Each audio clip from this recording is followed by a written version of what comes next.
Can we talk about something that I only saw Asian guys doing? I think it's very weird. Will I continue being on dating apps? Yes or no? Let's talk about online dating in Singapore, but there's a huge disclaimer. This is solely of my personal experience and it doesn't apply to all the men in Singapore, so just take it with a pinch of salt. First, I want to talk about the fact that it seems to be super interesting for people to know about other people's dating life. I get so many DMs about whether I'm single, if I'm dating or not, what dating platforms I use. So this is a video based on the requests I get in my DMs on Instagram. First, I want to talk about the different dating apps I've used and I've tried. Number one, Tinder. And Tinder I know back from Switzerland where I made really good experiences with it. I even met two of my ex-boyfriends on Tinder and the relationship lasted twice more than a year. I really liked Tinder and the opportunity it gave me and the people I met. I've never met anyone super weird or I never made any bad experiences. So Tinder was basically the first dating app I downloaded here in Singapore. Now being on Tinder for a few weeks, I realized that here in Singapore, I think it has a bit of a different reputation. I get the impression that Tinder is used in Singapore more for casual dates, for more hookups. People don't even invest a lot in, I don't know, crafting a nice bio or, making good conversation. Even after talking to some of my friends, they say Tinder doesn't have the best reputation here in Singapore.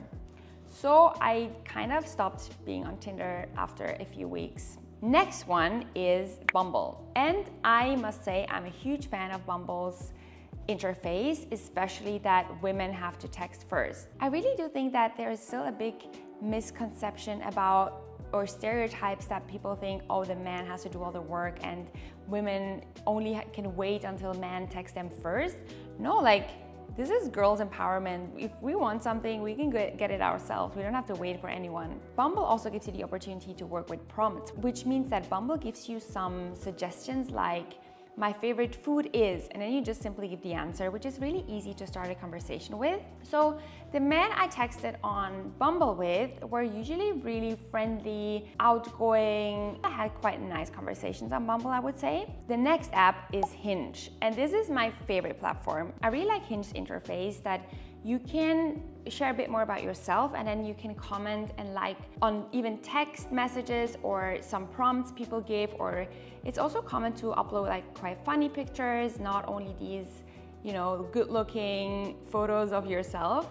So I think it gives you a better impression of who the person is. So yeah, I think people take a bit more time on Hinge to craft their profile, which I like. What I don't like about Hinge is that you can, I think, only give 8 likes per day. So after you gave your likes, you basically have to wait until the next day or wait for someone else to like you. The men I met on Hinge so far, I think were the nicest ones. Also, I think the majority of guys I met in person were from Hinge. Last but not least is Coffee Meets Bagel. I've only been on the app for a week and I get the impressions that there are more local guys, especially the ones that are really looking for someone serious. They want to start looking for really a potential wife, marriage. So it's pretty serious dating over there, which I do like, but sometimes I felt a bit pressured when I read their bios and it basically says, okay, I want a house and a kid in 2 weeks.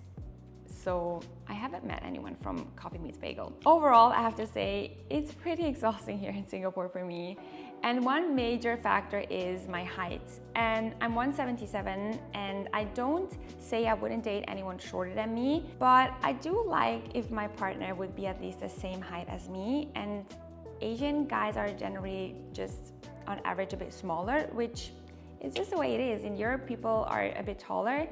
So it's quite hard to find someone that is 177 at least, and then yeah, that's a big issue for me. Second issue is that I do think that people prefer someone Asian looking. I don't know if they just don't think I'm pretty. I got way more matches in Zurich, which I mean, that's just the way it is. I know a lot of Swiss girls or Western looking girls, they wouldn't like to date an Asian guy, so I don't blame any Asian guys who don't want to date a Western girl, but it's just an observation I made. Maybe my ego is a bit hurt though. In general also, I feel like people are not on the app as often, so the response time is quite slow, which yeah, I think it's exhausting. You forget what they said the week earlier and it's really hard to like get to know someone. I generally also don't like to text too long with someone. If I see a guy, okay, I'm gonna be very honest with you. If I see a guy, I know after 5 minutes, maybe after 30 seconds, if this is a vibe or not.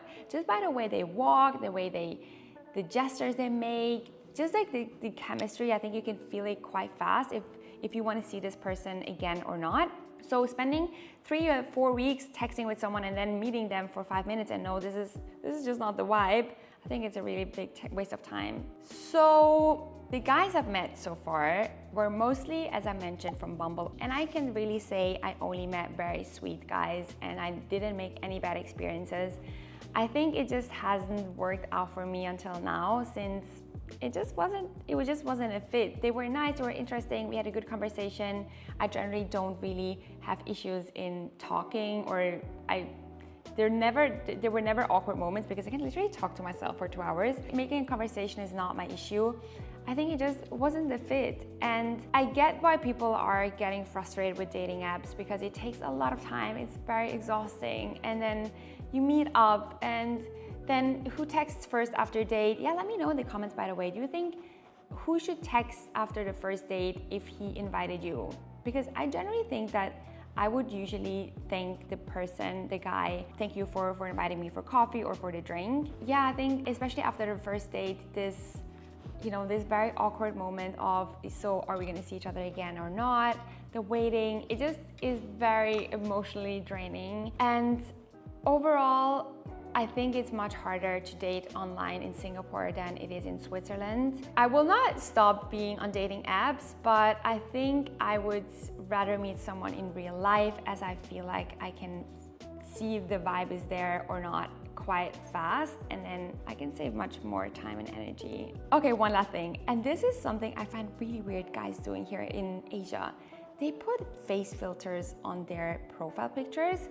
I mean, if girls do it, yes, okay, I understand. Maybe they wanna, yeah, it's more common to edit your pictures if you're a girl, but guys like have highly edited profile pictures.